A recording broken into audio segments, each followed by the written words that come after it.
the dogs and Stingray are coming for you. This is Stephen Ray, a.k.a. Stingray, coming to you live from Tuscaloosa, Alabama. Good afternoon, Mr. Feinbaum. Stingray here, and I'm about to shoot the bull with you like all the Auburn students do down at Auburn. Worst defense ever! So without further ado, here is the biggest. Alabama going for the field goal. The kick is up. It is away. It is no good. Chris Davis bringing it out of the end zone. Oh, he's got blockers. Chris Davis up the sideline. Here he goes. Here we go, guys. Dobbs back to pass. Launching the ball. Jennings, he's got it. Jennings, he's got it. Touchdown, Tennessee. They shocked the dogs in Sanford Stadium. Are you kidding me? My God almighty. What an epic way for the Tennessee-Georgia rivalry to end this game. What a play. Wow.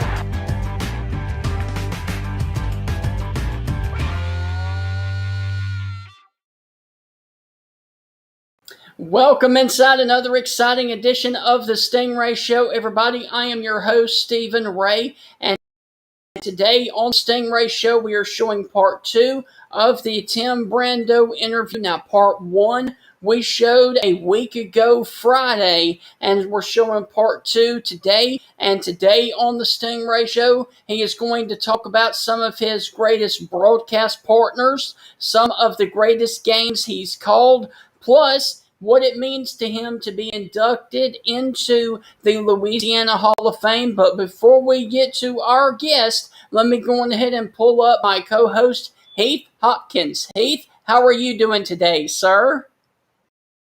Steven, I'm doing just fine. How about you, sir? I'm doing good, man, and I tell you what, it's going to be a great show today because Tim Brando is going to talk a lot about him getting into the Hall of Fame down there in Louisiana. Plus, he is also going to talk about his new book that is going to come out here very soon as well. Yeah, you know, as Timmy B said in the interview, and you'll get to see, is that he purposely wanted to be delayed being put into the Louisiana Sports Hall of Fame. He thinks that, much like some musical geniuses, when you start putting out greatest hits album, means you're at the end of your career. You don't have much to offer. Timmy B still thinks he has a lot more to offer. He didn't want to be on the Hall of Fame ballot just yet because he still thinks he has a good, more of a decade left in him to give back to us. So, you know, it was fun to hear him talk about that. At the same time, we get to spend, you know, these next few years and decade plus getting to listen to Timmy B as he has already had a phenomenal career. If it ended today, it's been super phenomenal. But to see it to keep going, you know, anything from the Masters to the College World Series, the original host of College Game Day, to all the guys he worked with, being on TNT and CNN originally with the NBA show. So it's just absolutely amazing to hear all that. And he got to take us into Chateau Brando and showed us the pool that Ted Turner bought him when he was doing the NBA show there on CNN. So, without further ado, here is part 2 of the interview with the legendary Tim Brando. Well, I want to go back. I have a few viewer questions, if that's okay with you, Tim. Yeah. Who was your favorite play-by-play announcer growing up? Kurt Gowdy, no ifs, ands, and buts about it. He was my favorite. He later became my mentor, and I miss him to this day. He became, I'd say, probably the most influential broadcaster of my life. I've had other great influences in my life, part of what I'm going to write about. Dale Brown was certainly a great influence in my young career in Baton Rouge, no doubt about that. But as a broadcaster, and I had the honor of working with Jim Simpson at ESPN, with working with Dick Enberg at CBS, another icon and someone I really looked up to. But Kurt Gowdy was and will always be the American sportsman. And by the way, getting to know Keith Jackson was also a thrill. And I emceed the National Football Foundation Hall of Fame dinner in December of '98 when he got the gold medal. And I got to do my Keith Jackson impression in front of him, and he didn't slap me. He actually liked it. So, That's wonderful. oh, golly, Wally. Yeah, so all those guys were influential to some extent for me, but Kurt Gowdy was a trusted friend and someone I could call at any time while he was alive, and I did all the time. And he was just someone I could turn to get answers when I was searching for answers. And at any point in somebody's career, you're going to be searching for answers. Right. Well, another one, staying with that, who is the best color analyst that you have ever worked with? Now, that's unfair. Because I've worked with all these icons. I mean, right. I mean, in basketball, there's not one other than Bill Walton, which I don't know. I mean, if I worked with Walton, I would probably have to move to Colorado and start getting the free marijuana. I probably would. I mean, I know Bill and I love Bill. I've met him many times, but I've never had to work with him.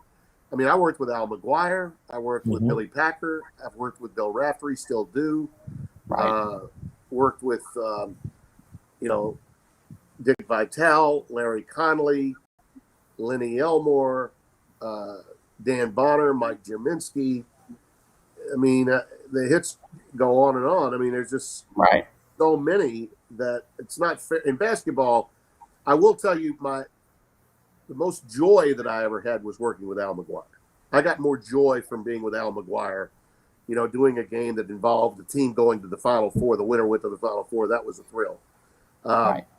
In football, I worked with Paul McGuire, believe it or not. I did. I did a USFL game with Paul McGuire in my first year in 1985. I was 29 years old. Paul McGuire to me was John Madden without the video game. He was hilarious. He was fantastic.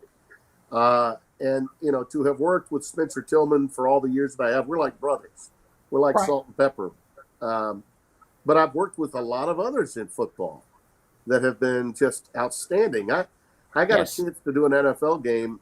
In fact, it was Winston's last game in Tampa Bay before when he threw the infamous 30th interception to go with 30 touchdowns and lose in overtime to Atlanta. I'm working with Matt Millen on Fox the last week of the 2019 season.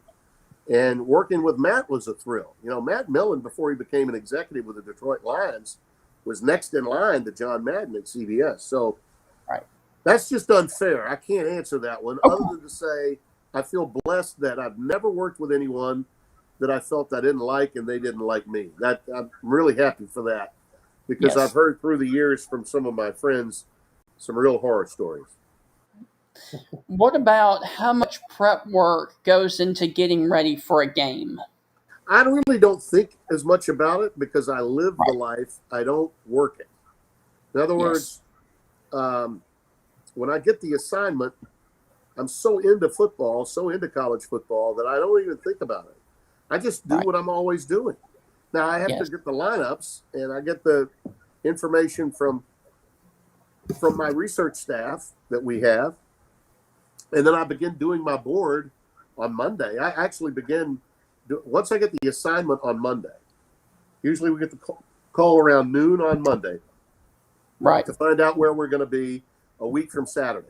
Now, the first 3 weeks of the season, I'm going to know where I'm going to be. But after we get 3 weeks into the season, I'm getting calls 12 days in advance when these games are going to take place. But let's say, just for argument's sake, it's the first 3 weeks, so I know who I have.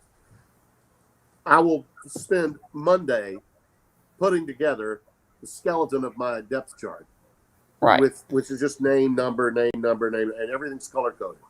My information starts coming in after the previous games on Saturday, what happened to go along with the bios that I have on the players. I begin putting that in on Tuesdays. Then I start getting information based on statistical data and some biographical data that's more up to date. Things that have happened. This or that player tweaked an ankle, or this or that player had an issue off the field and may not be able to go. And I'm adding to that every day. And the board is so big, fellas, I had to get a portfolio bag to put in an airplane, the overhead bin, it barely fits in. It's that big. And the older I get, the bigger the board becomes. But it's all on one, Stingray, it's all on one board. I don't have any loose paper.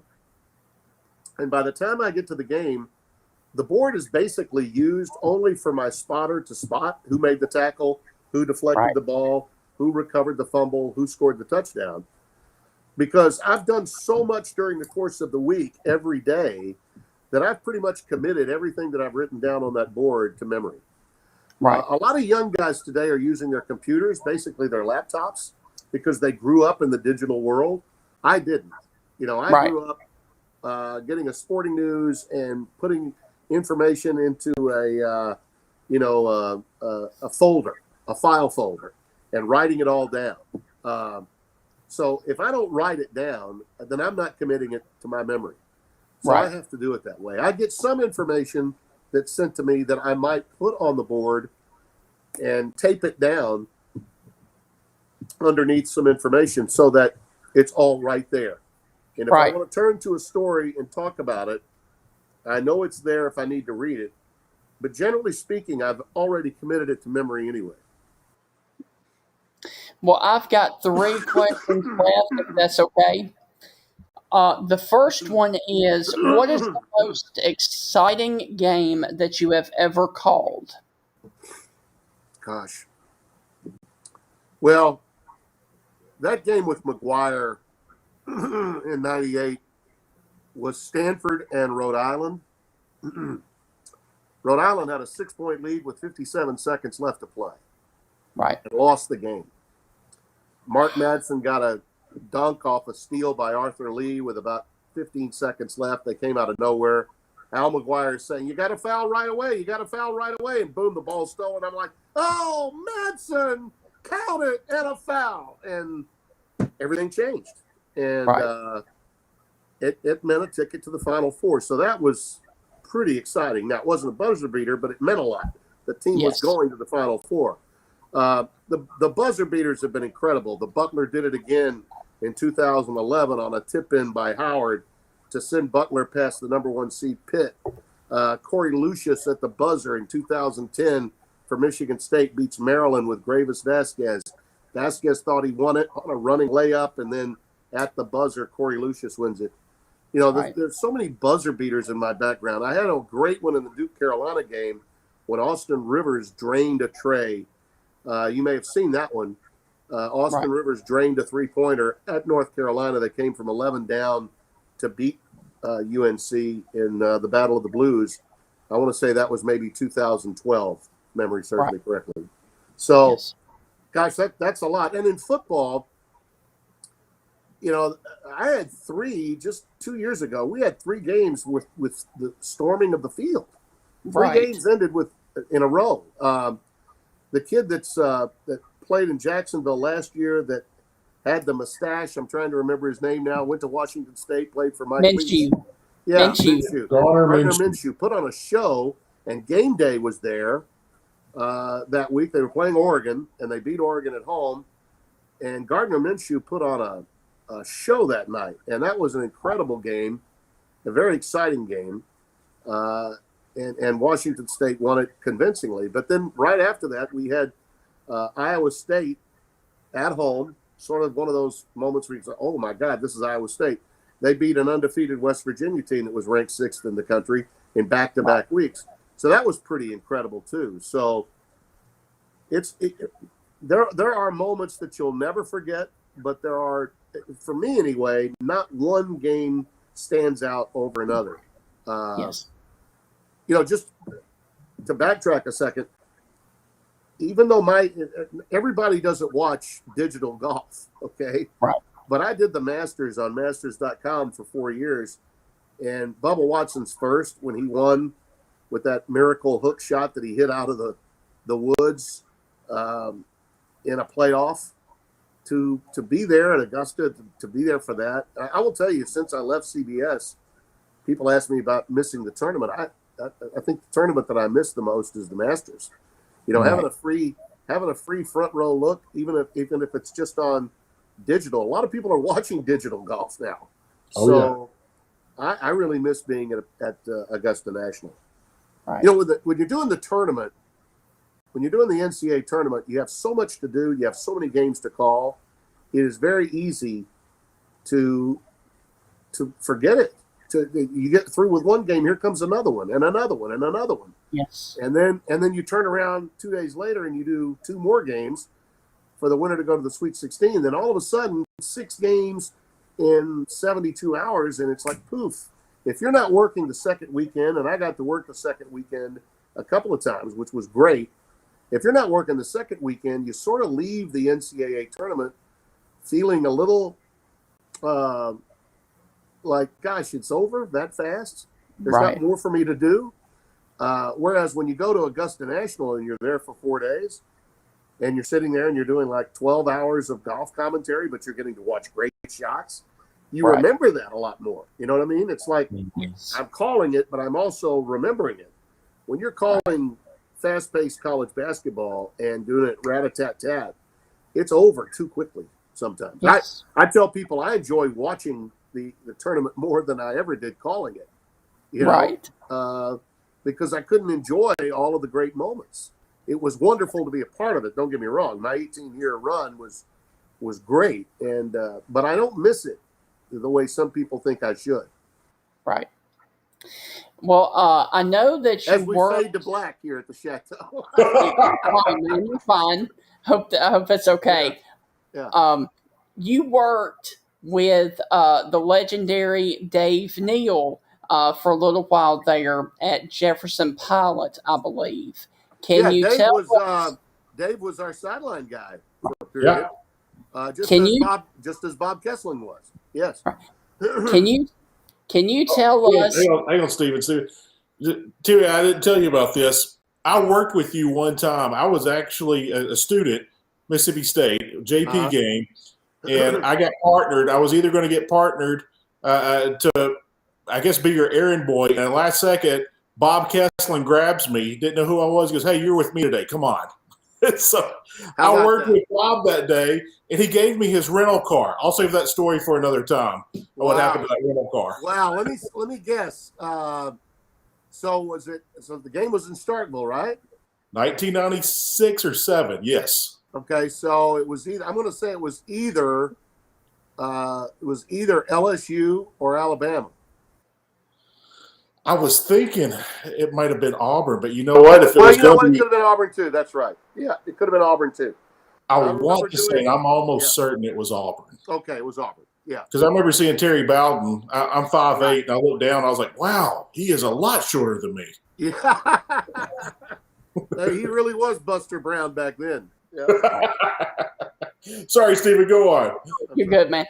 So getting back to the legendary Dave Neal, can you give us a fun story or a funny story that happened between you and Dave? Because we're going to have Dave on here very soon. Oh, gosh. It probably would have something to do with a getaway. Yeah, it probably has something to do with a getaway. I think he might have been in the back of a rental car with Charles Davis and me, leaving Tuscaloosa. And I had to, as always, get to Birmingham for another flight to go do another game really, really soon. So Larry White, who was the then sports information director at Alabama, got us an escort, the rent-a-cops from campus, to take us around, get us through the fan base and around the side. So we got the the bubblegum tops, and gets us to I-20 on the, all the way around, a little bit behind the campus, in McFarland. So it took a while to get to McFarland, but we got there faster. And we, generally speaking, Jefferson Brown would always give them some swag, some shirts, maybe, hats, whatever. And they're fired up, ready to go. Got the motorcycle guys and the cars, and we're gone. And we're going at a pretty good clip. And Charles Davis is in the front, Dave's in the back. And we get past McFarland, the exit where the hotel was. We keep going. We go probably another 5 miles. And then they pull off. And I'm going 100. Okay, I'm in the fast lane. See, years earlier, I had gotten an Alabama State militia card. Okay, one of the fine troopers there had gotten me an Alabama militia card. Right. So I felt, and I was in a hurry, and I needed to make this flight because I got another game to do. I think it was a college basketball game somewhere right after that. Right. And I got to make this 4 o'clock flight. And, we did the 11:30 game. Mm-hmm. So you can imagine how fast I was probably going. I said 4 o'clock. It's probably 5 o'clock. 5 o'clock flight. Need to be at the airport 4 o'clock. So I'm pushing it to get there by 4:20, 4:30. Right. And so Charles is laughing. He points to Dave. Dave looks like there's G-forces hitting his face in the back seat. I'm going so fast. And I'm driving, man. And so Dave just very kindly says, Timmy B, we lost the we lost the police escort. They're gone. I said, and I'm driving, right? And I'm like, and I look back at him and I'm like, and like the pedal is to the metal and it's not stopping, Right. And so he looks at me and he says, "Oh, okay." And Charles just laughed and we kept on going. It's like, hey, I'm at the wheel. It's my world and we're going to get there. So Don't worry. I'm sure I didn't go 100 the whole way, but I was going to go 100 until we got a little closer to Birmingham. Yes. So Heath, do you have anything? If I'm wrong, and if he says no, that wasn't him, it was Dave Baker. If it's not okay, if it's not him, it was God bless Dave Baker of Kentucky fan. Right. You guys remember him? Yes. Yeah. I was going to ask you 2 quick questions. One was about Mike Leach. We've had several people come on the show saying when they're interviewing Mike Leach starts interviewing you. Yes. What is the craziest thing Mike Leach has ever brought up to you, and what's the craziest conversation that went out to left field on a tangent? It just went way out. He was coaching Minshew, and Minshew is at practice. It's pretty cool, and he's got no shirt on. He's got the Fu Manchu wearing. He got no shirt on. He comes over to talk, and Mike says, "Oh, that's a really nice look, Gardner. I think I may coach with that one on tomorrow. I think I may just take mine off." And we're like, I said, "That's a visual even I don't want to think about, Mike." And but yeah, the thing with Leach is, a little bit like Knight, you're not going to learn anything new about the game plan because Mike's going to run what Mike runs. Right. There's nothing you'll glean from a football standpoint with Mike. So what you do is you just go over and have a conversation with him and allow him to do all the talking. And as you guys know, I can talk pretty well, so getting me to shut up for a long period of time is not easily accomplished. But he can do it. And those stories are going to make air, at least a good portion of them, because they're so good.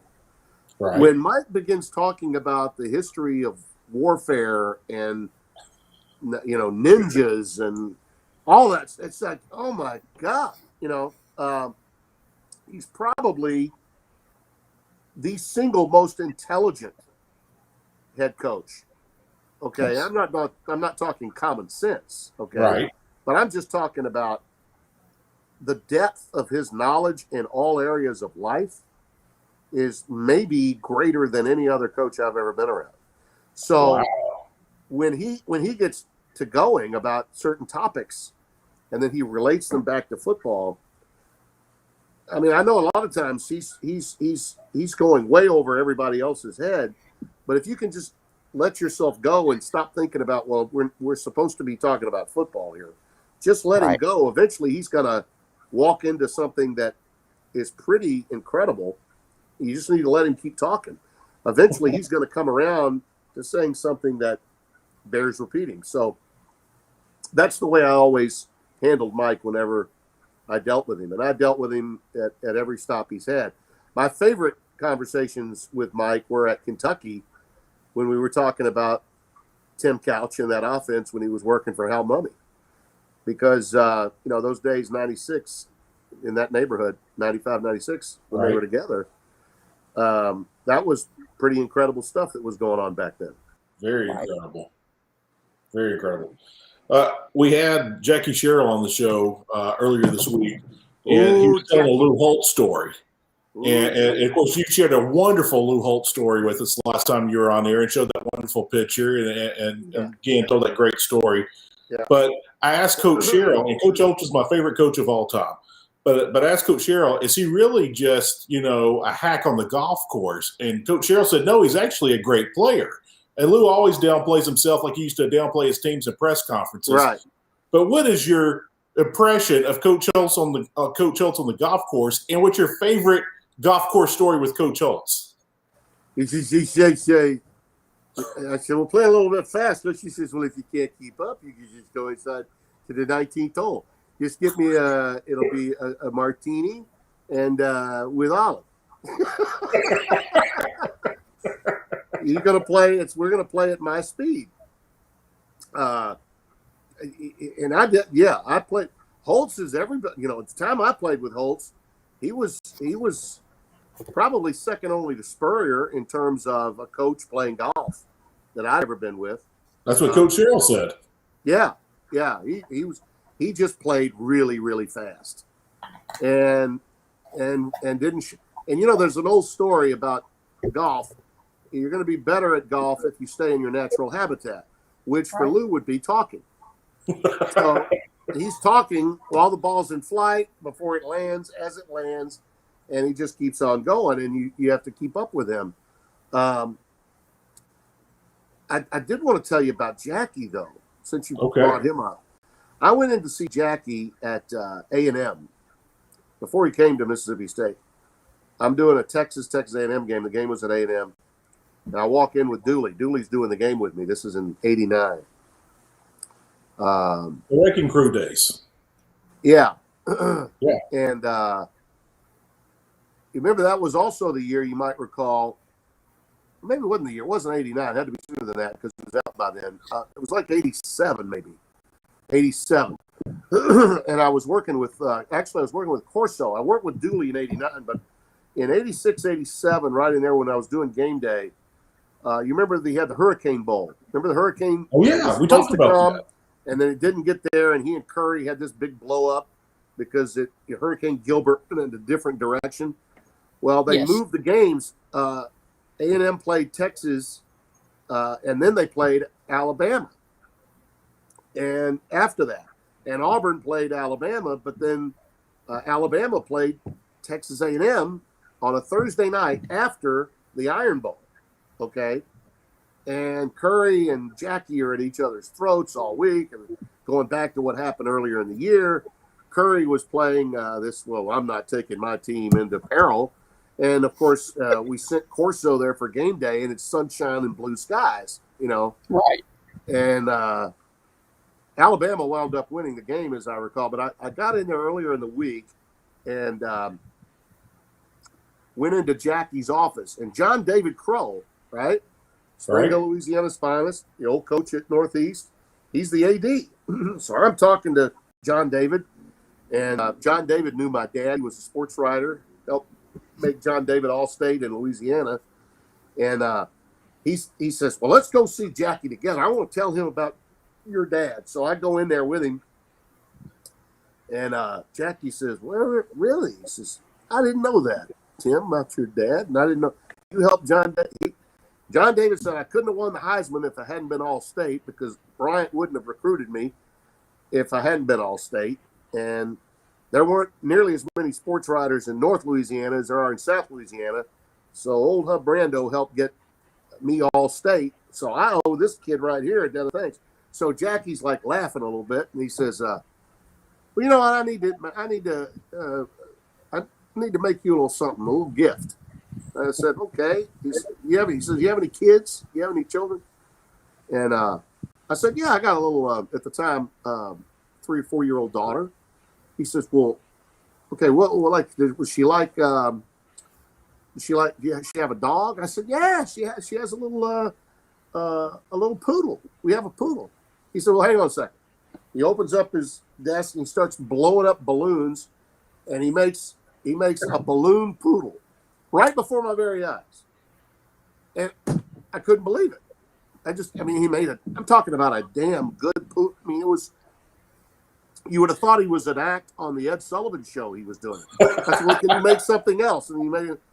And then on his back desk, he had all of these little small clowns. He had like 25, 30 different little clowns that he had in his office. Jackie used to go to hospitals in College Station and be with kids that were really, really sick. And he would blow up balloon animals for them, and he would put on a clown outfit. Jackie liked to dress up like I don't know. Did you guys hear about this when he was at State? I did. Yeah, because it was in Sports Illustrated. I remember this. Yeah, it was just incredible and I had always liked Jackie, but I didn't know all this about him until that moment. And I was going through a little bit of a tumultuous time because the Alabama fans were on my case because I had called out Bill Curry saying that he was going to be fired at the end of the season because the Alabama Yacht Club was ready to buy his staff out. Well, I was right, but it was a year later before it happened. The president of Alabama actually had a press conference at the campus of A&M the night before the game, just in my honor, I guess. And I was like, Feinbaum wrote all the writers in Alabama, Philip Marshall, Feinbaum, all that. I was crucified. I was like this jerk from New York that didn't know what I was talking about, trying to make a name for himself, saying that Bill Curry was about to be bought. I don't think any of them knew I was from Louisiana at the time, but they just saw me as some Yankee talking about Bill Curry in a disparaging way. But it had nothing to do with what had happened earlier in the year with the Hurricane Bowl. But Sherrill was just on the eve of the game for him to be, that kind and that. And there were a lot of, obviously he had his issues at A&M at that time. Right. I think that was the last game he coached there right. because of the NCAA issues that were surrounding him at the time. But just a real gentleman. And a guy that really understood football. And I knew that when he got to Starkville, he was going to turn it up. You just knew it. And I was real happy for him when he got that job. And later on, I think you guys might remember Charles Davis and I think it was Charles's second game. We did the Mississippi State game when they beat Alabama at Alabama. And Wyatt was quarterbacking that team, if memory serves me correctly. So, hey, did you say when they beat Bama in Bama or in Bama? Star? Yeah. Okay. Well, it was Freddie Kitchens playing quarterback. Yeah, the game was at Alabama. Okay, that would have been the 97 game. 97 season. Yep. Yeah. Wow. That was my last year. I had started doing games on CBS at that time as well. I was moonlighting with CBS, but I was doing primarily still Jefferson Pilot that year. And that was a Jefferson Pilot game, and Charles Davis did it with me instead of Dave Rowe. We had two games that day. Right. Florida was playing, I think, Vanderbilt or somebody, and we had two games on Jefferson Pilot that day. So Charles Davis did it with me. I think it was just Charles' just his second game. He did okay for himself afterwards, though, didn't he? Yes. Yes, he did. Yeah. Hey, listen, Tim, I've got one more question, but it's a two-parter, please, and it's about you. Right. You are being inducted into the Louisiana Sports Hall of Fame. First off, talk about how special of an accomplishment that is for you. And the second part is you talked earlier about your book. Can you tell us a little bit about what is going to be in your book? Yeah. Well, thanks for that. It is a real honor and a big thrill to be inducted into the Louisiana Sports Hall of Fame. Every year, the class is unique. Peanut Tillman, I think, is in my class. The great Kent Lowe is the distinguished journalist, the longtime SID for basketball at LSU. Kent was my first statistician when we did high school football together in the late 70s. And he grew up at Jesuit High School. He was a Mr. Flyer of 1975 when I was playing high school ball at Fair Park here in Shreveport. So he's in my class. And Nick Saban is in my class. Right. Wow. He's being inducted in the 2020 class. That'll be in late June. When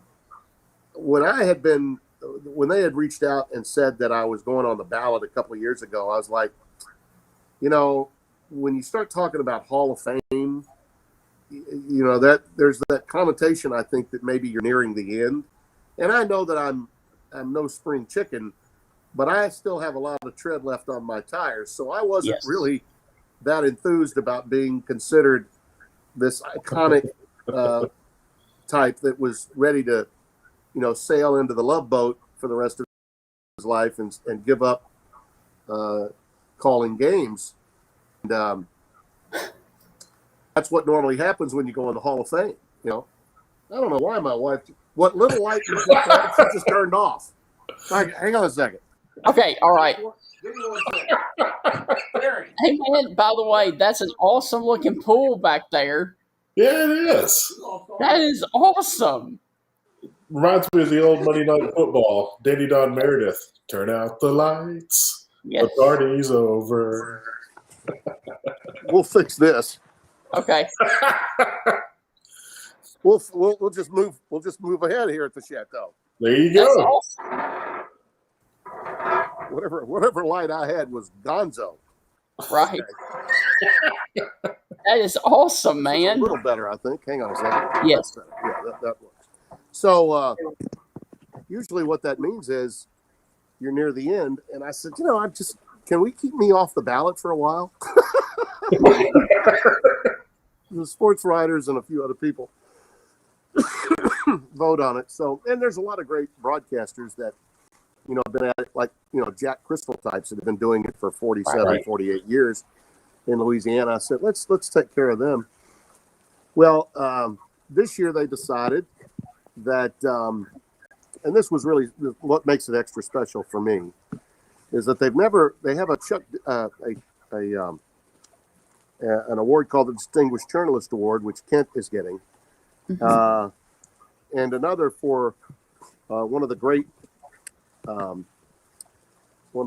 ambassadors. I say ambassador.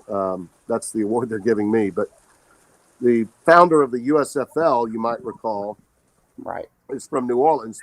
Was the owner of the Breakers. They founded the USFL and also brought the New Orleans Breakers in to play back in the 80s, Dave Dixon. And so they have a Dave Dixon Award in his name and the Distinguished Journalist. And I got neither of those awards. They decided instead to come up with a new award that is pretty special, that it's an ambassador's award. And basically what it's about is someone that's involved in sports from Louisiana that has done more to promote what's right about the state of Louisiana than anyone else. And they're not going to give it out annually. They're going to give it only out when they believe someone has performed in such a manner. So that means I'll be the reigning ambassador for the state of Louisiana, until somebody else is worthy. Very special. And that's pretty special, and they'll have, a case there with a lot of the memorabilia and things that I've done and some of my calls and whatnot for people to go through. So I'm really, really flattered, and it means a great deal. It means more, I think, when it's your home, when it's your home state. Yeah. Because usually, I remember Eddie Robinson once was being honored by the Independence Bowl with the General Omar Bradley Award.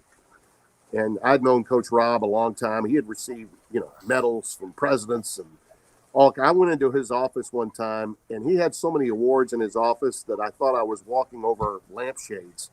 They were actually trophies. It was just one after another after another. So when we gave him his award at the Independence Bowl one year, he was crying, boo-hooing. And I said, Coach, I've known you a long time. I said, I've never seen you this emotional. And I said, you've been probably the most decorated of all coaches that I know of that's ever from the state of Louisiana. And he said, well, Tim, this is home. This is, and he says, usually the last ones that ever notice are the people in your own hometown, in your own home state. So there's a lot of truth to that. And so for that, it really does mean a great deal to me to be the first recipient of the Ambassador's Award, and that whoever is the next recipient will know that, you would think it might be a while, that the only other person to have received it was me. So that's pretty cool. Yes. Very cool.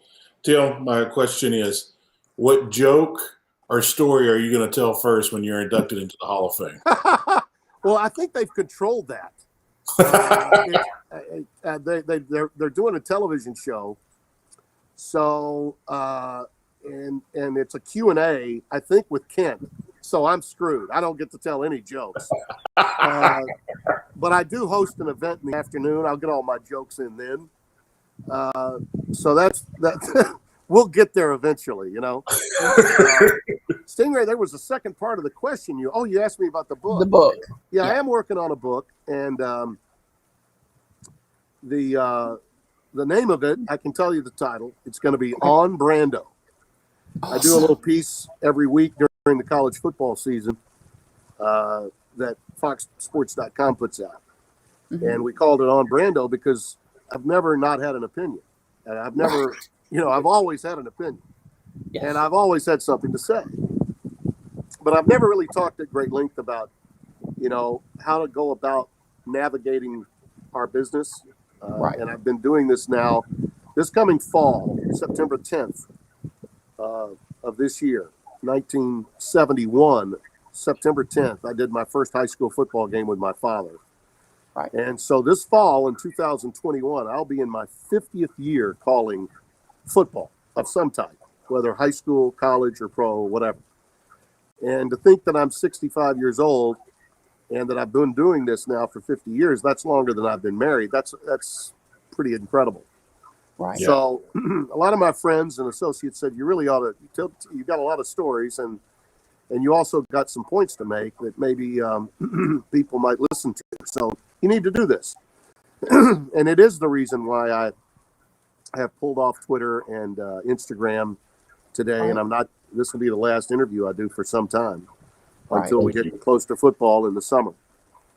Because I want to spend some time with my grandkids, get to play my golf, maybe a little vacay, but I'm also working on this book that I hope to get out within a couple of years. It'll be a combination, fellas, of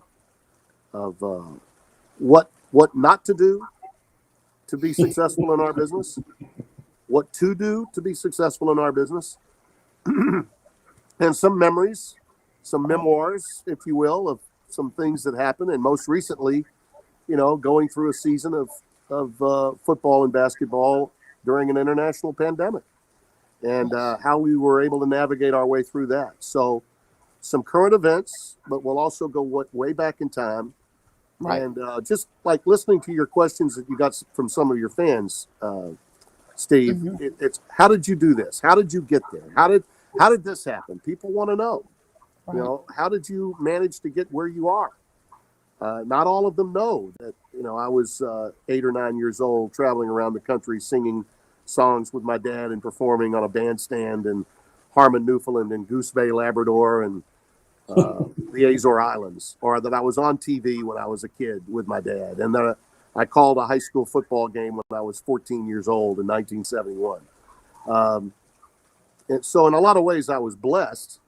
Right. But it goes back to that same story. No matter how many great things and advantages that can come your way based on who you are, maybe who your dad was, and all the things that can be of benefit in your life, you're still going to have strife. You're still going to have something bad that happens to you, and you've got to manage it. You've got to find a way through it. And I think that's probably what I'm going to wind up spending a lot of time with this book doing, in that if someone says to you, well, you can't do this because you're from the South. You've got too much South in your mouth. I was told that, but I defied it by simply saying, I'm proud of where I'm from. I'm proud of being from the South. Now, for me to be well received in other parts of the country, do I need to get rid of the South in the mouth in certain areas? Absolutely. Right. I don't say turn the light on. I say turn the light on. I don't say I don't get it. I say I don't get it. I don't say what for. I say what for. Right. These are things that I think young people, particularly in our part of the country, need to be aware of if they want to be in our business. Unless, of course, they've won 4 Super Bowls like Terry Bradshaw. Then you can get away with sounding however the hell you want to sound. Right. But those types of things, little things that maybe slip through the cracks that people don't think about, are things that really matter in our profession. And if you're aware of it in an early stage of your life, you'll be okay. Right. But there's probably been, because I've hung around for 4 decades, 3 occasions when my career could have probably folded. And I've managed to reinvent myself in some way. And I think it's important for people to understand that sustaining success, whether it's a coach trying to win championships year after year, or sustaining success as a broadcaster, when you had a 9-year run at ESPN, or you had an 18-year run at CBS, and you unexpectedly find that you're not there anymore. How do you go about staying on top of your game and remaining relevant? I can tell that story because I've lived it. Oh, yeah. And that's what the book's going to be about. Generally speaking, the only person that's going to stop you is you. Yeah. And that's in any profession. And I really believe there have been times in my career when my own worst enemy was looking right back at me in the mirror. Yes. And I had to make some changes in the way I approached my career, as well as manage my family life. It's not easy to have it all. I remember Kurt Gowdy said to me when we met in 1982, and I'll leave you with this. He said, listening to you, kid, you sound like you want it all. Like you want a family, you want a house, you want to live where you want to live, and you want to do this. I said, yeah, I want it all. And he said, well, I got a few ideas for you. If you want it, but you have to make sure that people understand who and what you're about, so they know that with your talent, you're worthy of being allowed to do it the way you want to do it.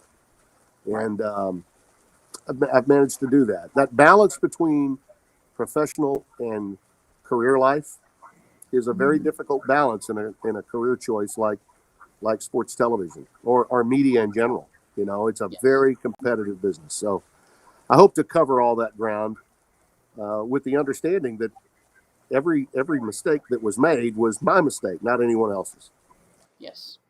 Well, Tim, look, man, thank you so much for giving us this amazing interview. And we hope we have not taken up way too much of your time. And please go and enjoy your time off. And we look forward to hearing you and seeing you on Fox in the fall.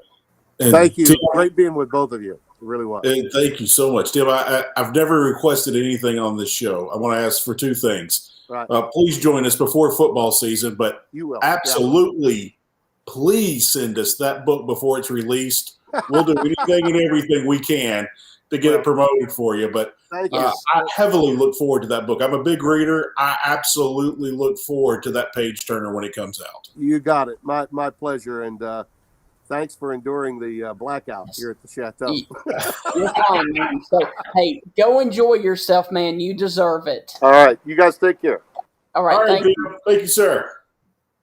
And that wraps up the interview there with the legendary Tim Brando. And Tim, we really do hope that you enjoy your time off. You desperately deserve it. And congratulations, my friend, on getting into the Louisiana State Hall of Fame. And unfortunately, Heath had to run because he had to go to t-ball practice and baseball practice with his kiddos. So he is not going to be able to join us for the last part of the show. But that's going to do it for this edition of the Stingray Show, everybody. We hope that you have enjoyed it. Tune in on Friday for a big show as we are going to talk with our first Southern Miss former player. We've talked with a bunch of former SEC players, but we're actually going to do a former Conference USA player in Lee Roberts, the former quarterback down there in Hattiesburg at Southern Miss. And he is tied with a few records in the Southern Miss record books with a legendary NFL great, Brett Favre. So we will talk with Lee Roberts on Friday. Make sure you tune in for that. We hope you have a great rest of your week. And as always, God bless from all of us here at the Stingray Show. We will see you right back here on Friday with the Southern Miss great, Lee Roberts. Southern Miss to the top. The Dogs and Stingray are coming for you! Hoo, hoo, hoo, hoo, hoo. This is Stephen Ray, a.k.a. Stingray, coming to you live from Tuscaloosa, Alabama. Good afternoon, Mr. Feinbaum. Stingray here, and I'm about to shoot the bull with you like all the Auburn students do down at Auburn. Worst defense ever! So without further ado, here is the biggest Alabama going for the field goal. The kick is up. It is away. It is no good. Chris Davis bringing it out of the end zone. Oh, he's got blockers. Chris Davis up the sideline. Here he goes. Here we go, guys. Dobbs back to pass. Launching the ball. Jennings, he's got it. Jennings, he's got it. Touchdown, Tennessee! They shocked the Dogs in Sanford Stadium! Are you kidding me? My God Almighty! What an epic way for the Tennessee-Georgia rivalry to end this game! What a play! Wow!